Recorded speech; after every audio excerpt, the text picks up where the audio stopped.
Morning. Today is still the 19th of First Adar and the 28th of February, and we're doing another session because we didn't get very far in the morning earlier. So we talked a little bit about the whole story of the scholarship behind studying the dissemination of the Arizal's teachings, but here what he's saying is that obviously everything that Rabbi Isaac Luria and Rabbi Moses Cordovero wrote was all based on much earlier works, and the earliest work is Sefer Yetzirah. That's always considered to be the first work of Kabbalah, and that we have very good scholarship on that. It's ancient knowledge that was organized in the time of the Mishnah by probably Rabbi Akiva, and it's usually attributed, the knowledge is usually attributed to Abraham. Mm-hmm.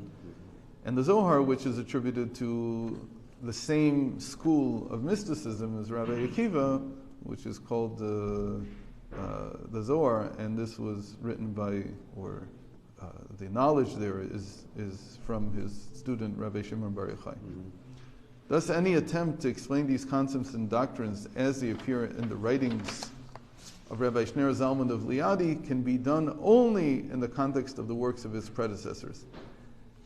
This is a very important statement because what he's doing is he's saying Hasidism is not something that was born in a vacuum. It was born from Kabbalistic knowledge.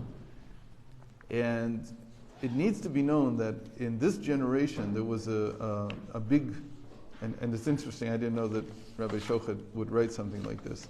It puts him straight at odds with the biggest mashpia, as they call him, or redactor of the Rebbe's writings or the Rebbe's teachings in this generation, whose name was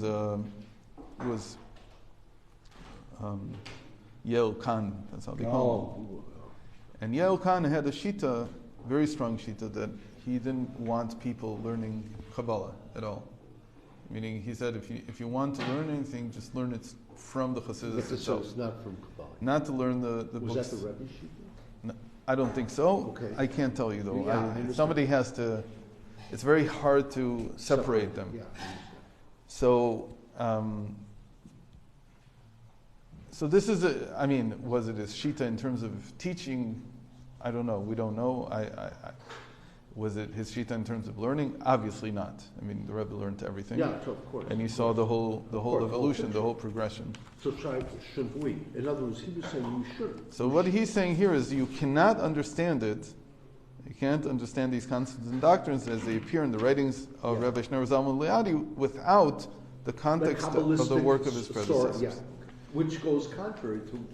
Right, which I think is very contrary to... so if you open Rabbi Yoel's big work, which is called Sefer HaArachim, which is supposed to be an encyclopedia of Chassidus, that's what when he came to... Rabbi Yoel was born here in Kfar Chabad. Who was? He's Israeli, actually. No, who? Yael Khan. Yael Khan was born. Yeah. And I thought he was, like from Europe or something. So that might be, maybe he wasn't born here, but he grew up here. He grew up here. And age 16, he left for New York, and to be next to the Rebbe, when the Rebbe became the Rebbe, right after, I think he arrived in 1952 or something like that. Yeah. And he was there since then, and he's a genius. I mean, he has a photographic memory, Right. And he remembers everything he sees. And the Rebbe very much wanted him to be his encyclopedist. And that's the job that he gave him when he first came. At a young age, I think it was 18 or 19 when he gave him this job, and he said, this is what you need to do. And he was torn between these two sides of his personality. One was, he's a very big chassid of the Rebbe, he was very attached. And so he wanted to work on what the Rebbe was saying and not on what was said in the past. He was very, very connected to the Rebbe. So this always was like something, he never figured it out. Right. He very quickly collected knowledge of everything that was in the past, in Chassidus at least, for 6 generations.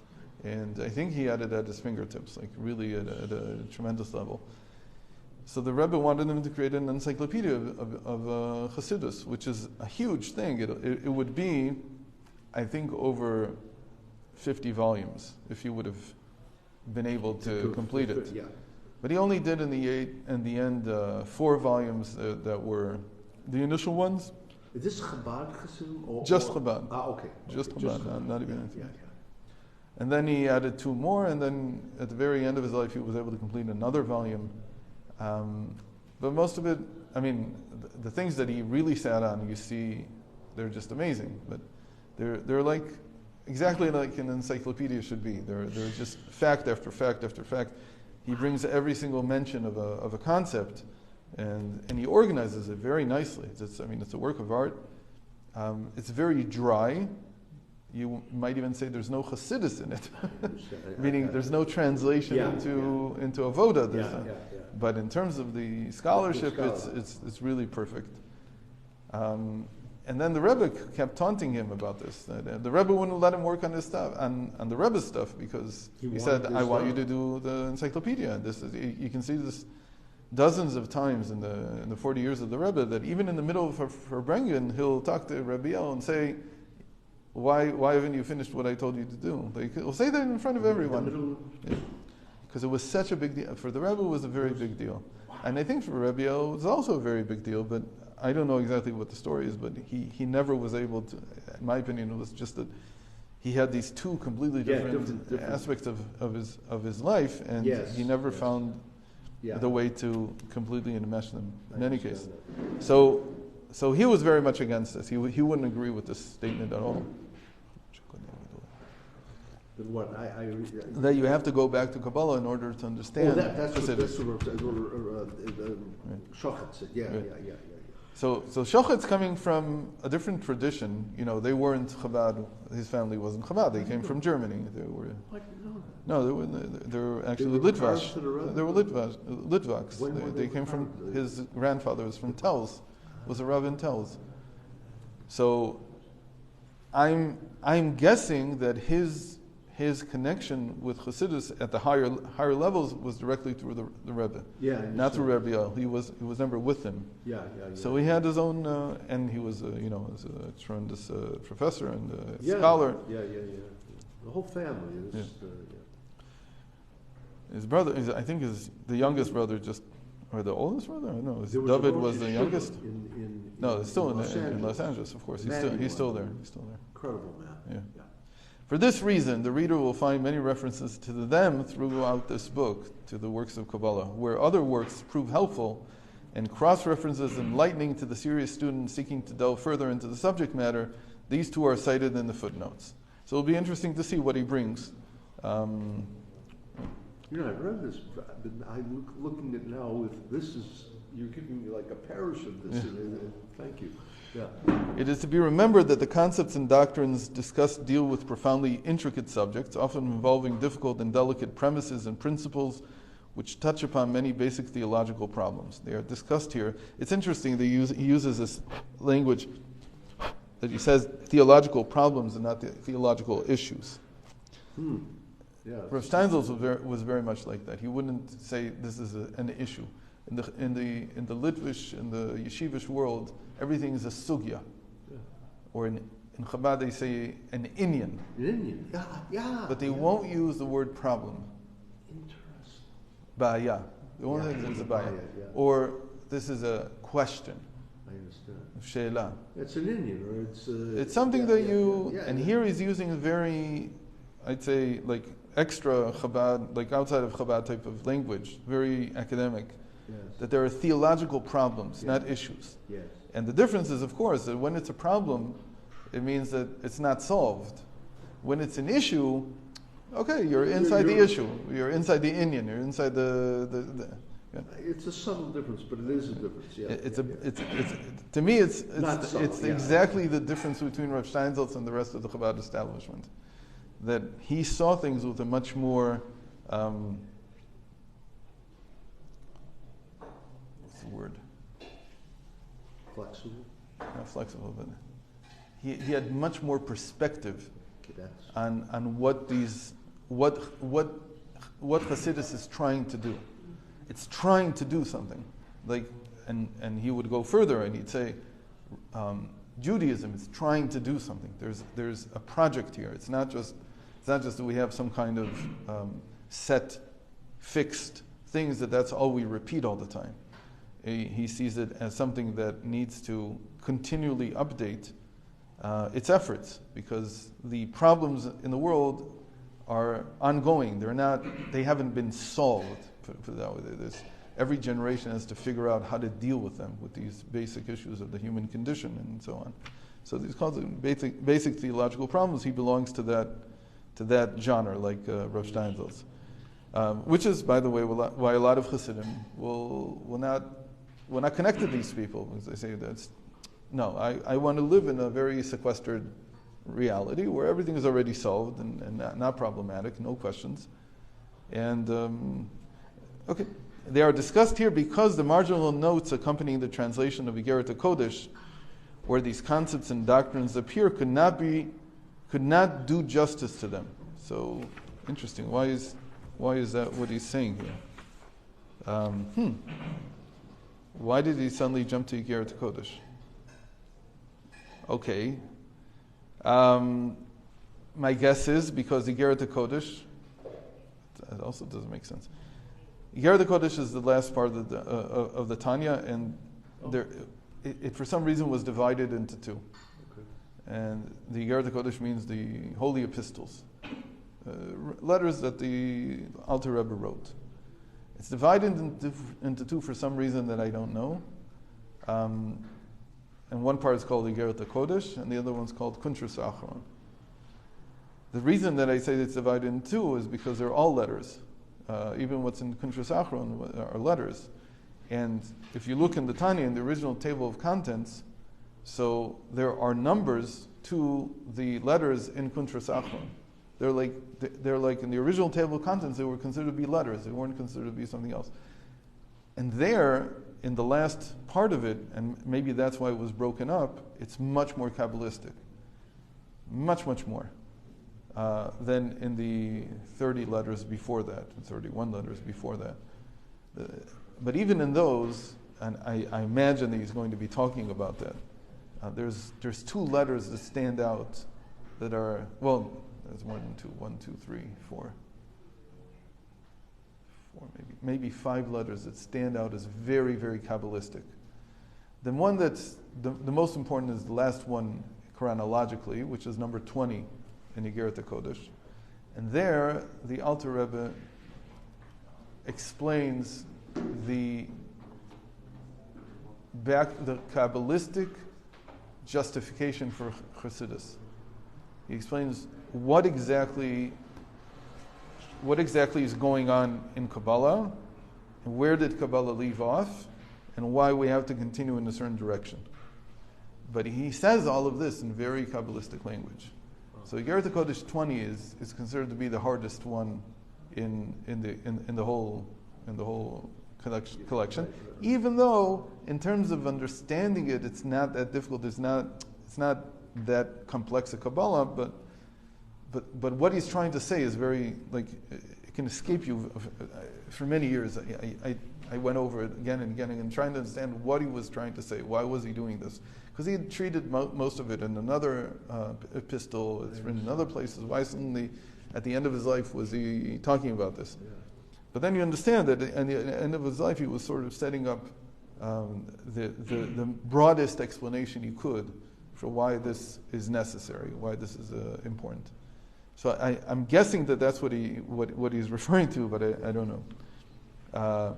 So they could not do justice. They're discussing because the marginal. So I guess what he's saying is, I don't know if he wrote this sounds like. I don't know what to say. I didn't see in the preface that he said something like that, but I guess this was originally written as some kind of continuation to work that maybe he had done on the Tanya in English. I know that he contributed to it. Maybe he wrote the marginal notes to Igerat HaKodesh, and he tried to expand it there, and there was no room, so then he had to write a separate book. And maybe that's what this book is. So we'll see. We'll see if that's what he means. Again, this sentence is like out of nowhere suddenly here. I wouldn't even begin to explain Igerat HaKodesh if I was just trying to explain basic mystical concepts in Chasidus. It was just me. Yeah. But he's putting it in here, so I'm guessing that this was written as some kind of continuation to his work on Igerat Kodesh. But again, I don't even know if he wrote the notes there. It could be. It makes sense, but I don't know. But even the chapters following should be regarded as merely explanatory notes, as an attempt at simplified outlines and explanations and nothing more. These outlines and explanations neither are nor claim to be complete in and by themselves. There are many philosophical questions, again, and problems that are related to and can be raised about these various concepts and doctrines, which are beyond the scope of this book to deal with. So he's really talking like an academic, because he says, don't catch me on anything here, because to really discuss any one of these concepts, we'd need a lot more discussion. Yeah. Verily, such an objective would require a much larger volume, if not several volumes. Those interested in pursuing the subjects further are referred to readily available works. Okay, this is going to be interesting. This is going to be interesting. Readily available works devoted to that purpose, often cited in the footnotes, such as in the writings of Rabbi Meir ibn Gabai and Rabbi Yosef Ergas. To say that those will explain Chasidus, to me, is not true. Okay. First of all, they're at least 300 years before Chasidus. Rabbi Meir ibn Gabai wrote a book that is very importantly, it is the basis of one of the most important doctrines in Chasidus, which is not his. It's called Avodas HaKodesh. That's the name of the book. He had other works as well, but Avodas HaKodesh is the important one. It's the one the Rebbe used to quote the most. Avodas HaKodesh was written, and it includes a statement that's much earlier, from something like at least the 12th century, from Rabbi Azriel is his name. And he was the first one to formulate this very important idea about God's completeness, perfection, if you want. Mm-hmm. And he said, if you take away, I'm trying to say it in English. I'll say it in Hebrew and then I'll try to translate it. Im ata mechaser chisaron, pagamta bishlemuto. If you take away a lack right, from God, if you say God has no lack, he's not complete anymore. Because we see that there's lack. How can there be something that God doesn't have? That's the basic idea. And what this led to, it's a very simple statement. Yes. For the Rambam, this would not be an issue. Because the Rambam says, what do you want? Hashem is undefinable anyway. Why are you trying to define it in these terms? These are logical terms. What do you want? There's no connection. But you right away see that this is what we call the immanent aspect of God. And the immanent aspect of God has to be in some way according to my mind. Because it's immanent, it's here. It's also in my mind. So the moment you say that and you say, but okay, it would be like in set theory asking, is the empty set also part of all the sets? If I have a set of all the sets in the world, does that include the empty set? That's a big question in set theory. It's like a huge problem. Is the number 0 a number? Right? The same idea. When you're young, so you sort of face this question with negative numbers. And you begin to ask, so is a negative number really a number? And it's interesting how mathematics deals with it.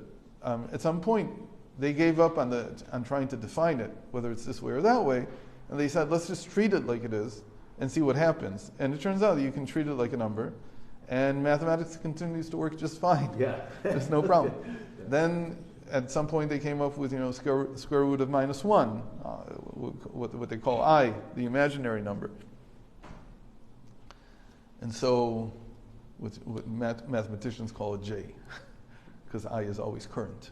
So they can't, not mathematicians, engineers.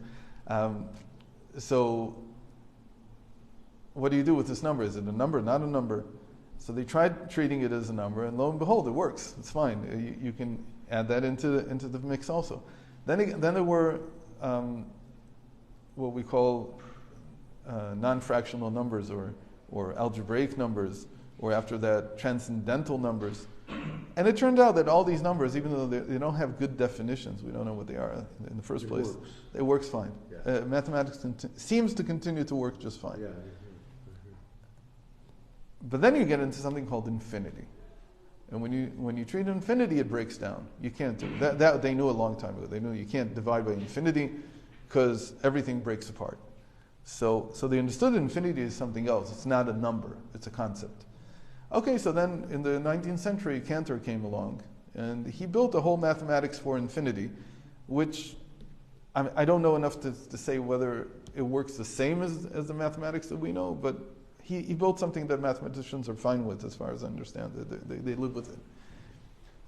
So the same thing happens in theology. Like when you try to understand God, you try to understand what is this perfect, infinite, whatever it is. And you begin to ask, so is it possible to say that he's also here, that he's immanent, that it's also what I see here, or does it have to be transcendental? Does it have to be outside? So the moment you start with immanence, which again, by the Rambam, this is like nonsense. Don't talk to me about this. I don't want to hear about this. But the moment you start with immanence, then you come up with these very interesting statements, and that was the one that Rabbi Zriel of Gerona came up with. And Rabbi Meir ibn Gabbai, who was in the 14th century, he developed this, and a lot of Avodas HaKodesh about, not all of it, a few chapters, but they're very, very seminal chapters in this whole way of thought. And Chasidus in many ways comes from that, because Chasidus is a very serious treatment of God's immanence. That's basically what it is. It also talks about the transcendence, because that always existed also. We talked about this as Sovev and Memale. These are the words that it took from Zohar to, again, Zohar never says that transcendence and immanence. We don't know what the Zohar meant when it said Sovev and Memale. But, so that's one very important pillar. But to say that from there, first of all, that it's readily available, it's not readily available. It is now, not when he wrote this. But also it's not an easy work. It's not Avodas HaKodesh. Okay, so let's read what he says here. One of the first and foremost systematists of Kabbalah, originally from Spain and later in Egypt, author of Avodat HaKodesh, Derech Emunah, and Tolat Yaakov.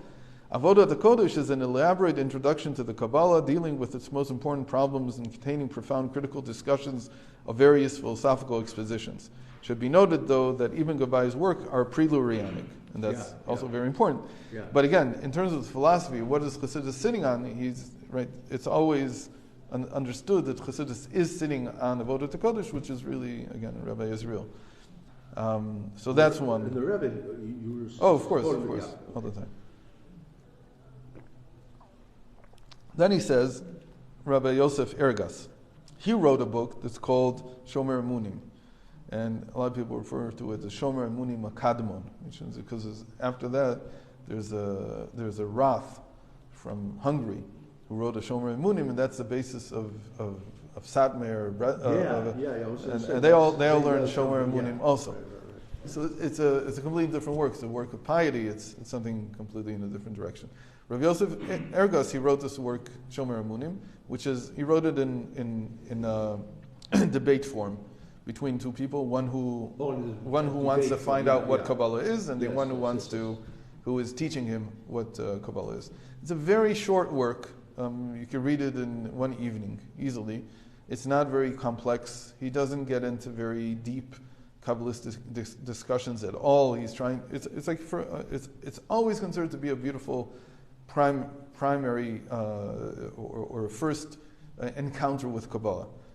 And I would very much recommend. I think, I don't know if it's been translated, but it's very short. I imagine you could probably even stick it into ChatGPT and it would translate it for you probably pretty well.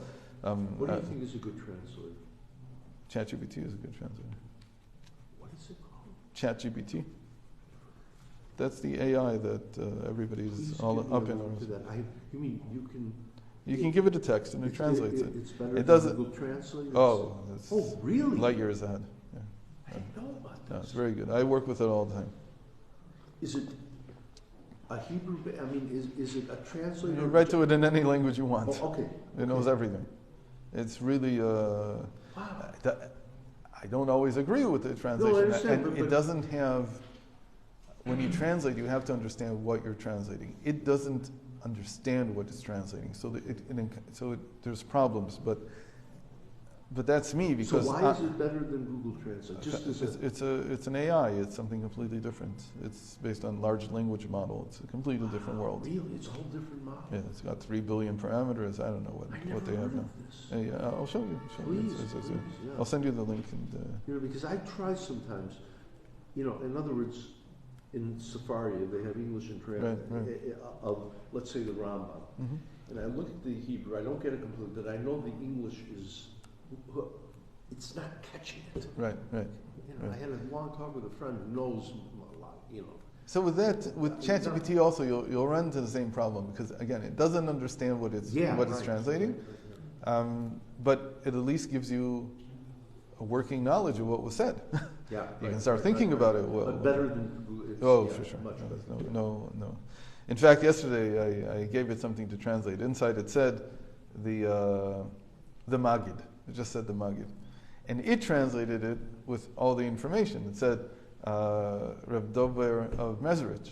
He didn't write the Magid. He knew from the context that there's many Magidim. Translation knew that the Magid was. Not only did it know, it knew that in this particular case I was talking about the Magid, the Reb Dover Mezrich, not someone else. There's many Magidim in the world.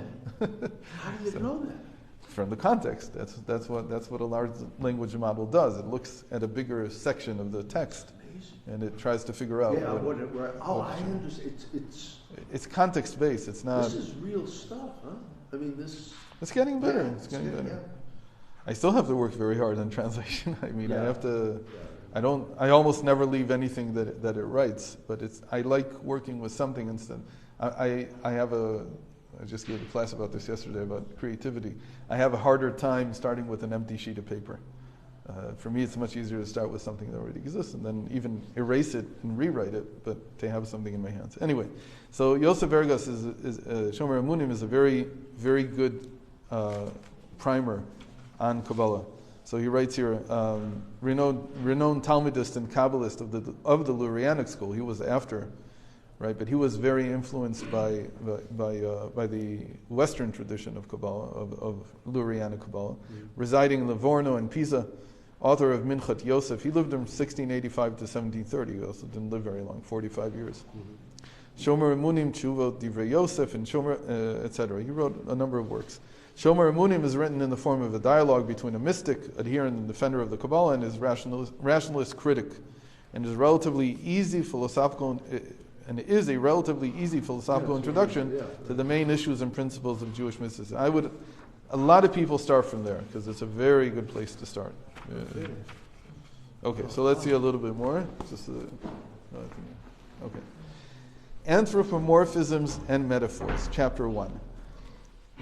So anthropomorphism, which is the biggest issue if you're a theologist. If you're not a theologist, who cares? So they want to use the human body as a... Why would it be a problem for theologists? Because Hashem says, don't... I have no form. A theologian would understand why you need that, wouldn't they? Tov Shabbat.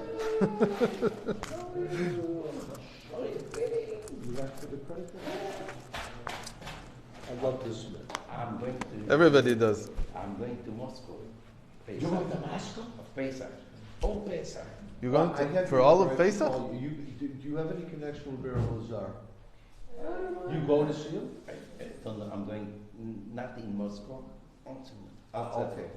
Then my Chatan wrote a small Sefer Torah, 7 inches, something like this.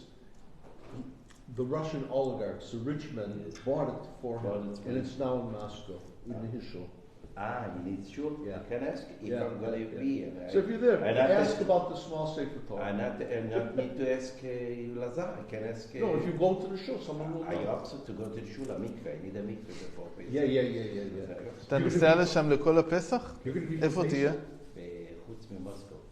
מה זה? אצל הסטודנטים. ליד ינוקבה. אתה מדבר רוסית? אתה מדבר רוסית.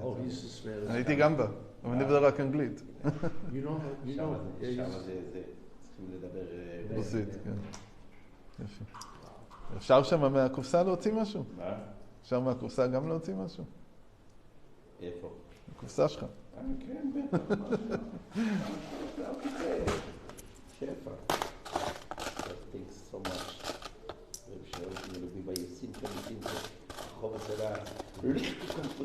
This comes in my email, I get something? Sure. Yeah, okay, sure.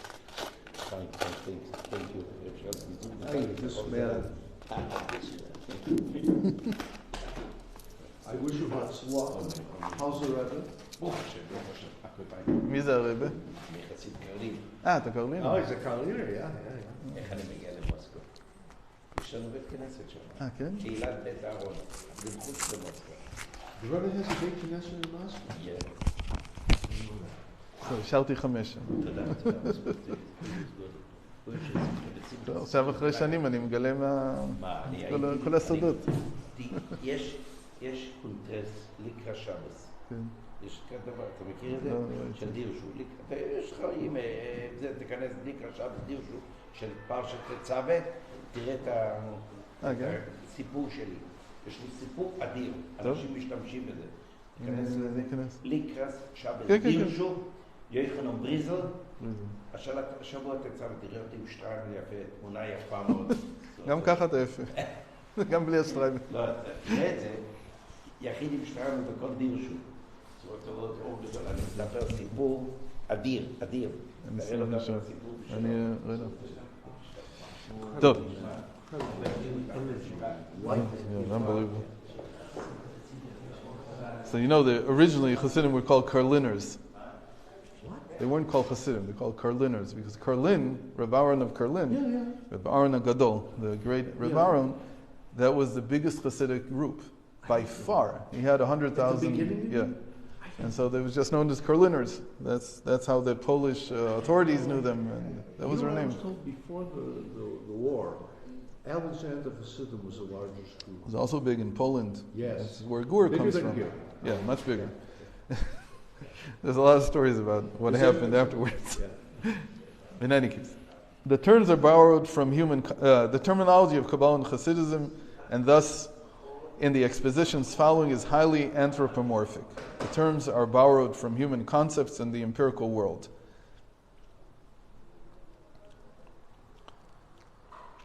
That is a big question.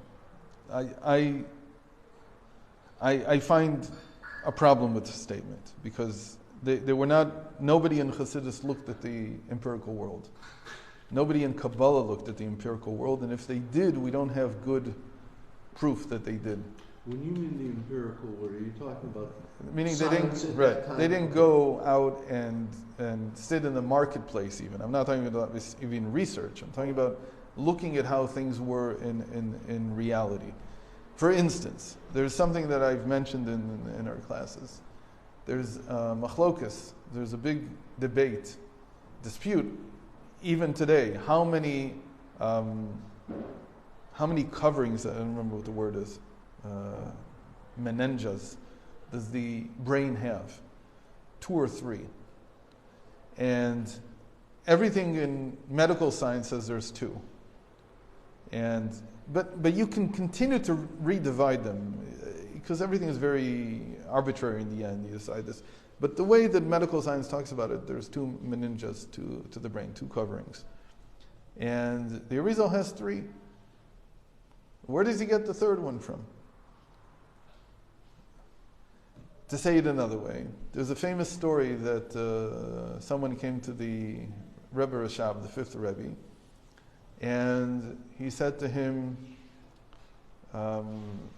scientists or doctors have just discovered that there's this nerve somewhere in the brain and it helps concentration. And in order to concentrate, you have to, I don't know, if this is phrenology or something else, I have no idea what this is. You have to look back or something. You have to pinch it in some way. You mean physically? Yeah, I have no idea what in the world this is. Right. Actually, for a while I was trying to figure out what in the world he was talking about. What in the real world is this story talking about? So the story goes that the Rashab said, "Hold on a second," and he went into his room and he brought out a manuscript that was written by the Middler Rebbe, it says. And in there it says that that in order to increase concentration, you should tilt your head to something like that. So the guy he's astounded. He says, "How did he know? Like this has just been discovered." Yeah. So he says he didn't know. He sees above. He sees what it looks like above, and he writes below. And okay, now these are just two anecdotes for a very big topic, which is what is the nature of Torah's or Torah sages' connection with the empirical world? What kind of connection do they have? Especially when it comes to anything scientific, which is when you say human concepts in the empirical world, you're talking about, our need as humans to understand the world that we're in. How much are they dependent on that? Are they like walking in the marketplace or sitting in university lectures? Are they reading the Times section on science? What are they doing? So the answer is, of course, they're not doing any of that. They're sitting in their room and they're learning. Now, they're not stupid. They hear stuff and they're not completely detached from the world. But that's not what they're going to base their knowledge on. Yes. That's not their business. Their business is Torah. That's where they have authority. That's where they have experience. That's where they're most importantly that's their core interest in the world. It's not about how the physical world is. So so that presents a huge problem, because people will come and say that the knowledge, for instance, the scientific knowledge in the Talmud is outdated. And so they made mistakes. So it sounds like they made mistakes. That would only mean that one thing, they were not scientists, so I don't know about making a mistake. They weren't the ones who, at most, they would get reports of this is what's going on, and this is what people think now. So it's definitely not their mistake. But it's not even a mistake, because it's not even outdated. And why is it not outdated? And I wrote a whole book on this with Reb Ginsburg. It's not outdated because, and this was the Rebbe's position, because, and again, the Rebbe got it from his father. His father was the one who coined this phrase. And it says, they see above and they say below. They see above and say below. Say below means that they enclose it in the language of the times. When you think about a prophet is someone who sees above, yes, but has to somehow articulate things to the people around him, because he's got a message. He can't articulate it without bringing it into the language of the time. Of course. Otherwise, what's he doing here? Right. There were prophets who didn't speak to anyone. It's called kovesh nevuato. He's chayav misa. He's liable for death from God because he's not speaking what he knows. So everybody tries to speak in a way that people will understand. Yes. And even when you're at a very high level like the Arizal, and he's got around him, 10 people, maybe 15 people that are tremendously versed in the Kabbalah of the previous generation, and he's trying to articulate this new knowledge that he has now. He will still clothe it within, as much as he can, the language that they understand. He's not going to try to go completely right, because what's the point? There's always a teacher and there's students. There's always someone seeing and someone receiving. Yeah. So in the time of the sages, let's say in the Talmud, they weren't scientists. That was not their business. They accepted, okay, if that's what you see, that's what you see. They used the scientific findings to articulate something in Torah. And the question is, what in Torah are they articulating through that? So for instance, you have this thing that is one of the famous things that you can kill lice on Shabbos. Why? Because lice do not procreate. Okay. And we know they do. Okay. They do. Yeah. Right. So there's two things you can do about this. One of them is you can take the point, which was they do not procreate. Something that does not procreate is not a problem on Shabbos. And in their time, the example of something like that was lice, because that's what people thought. Right, right. So you can read it for what it's saying, yes, understand what the point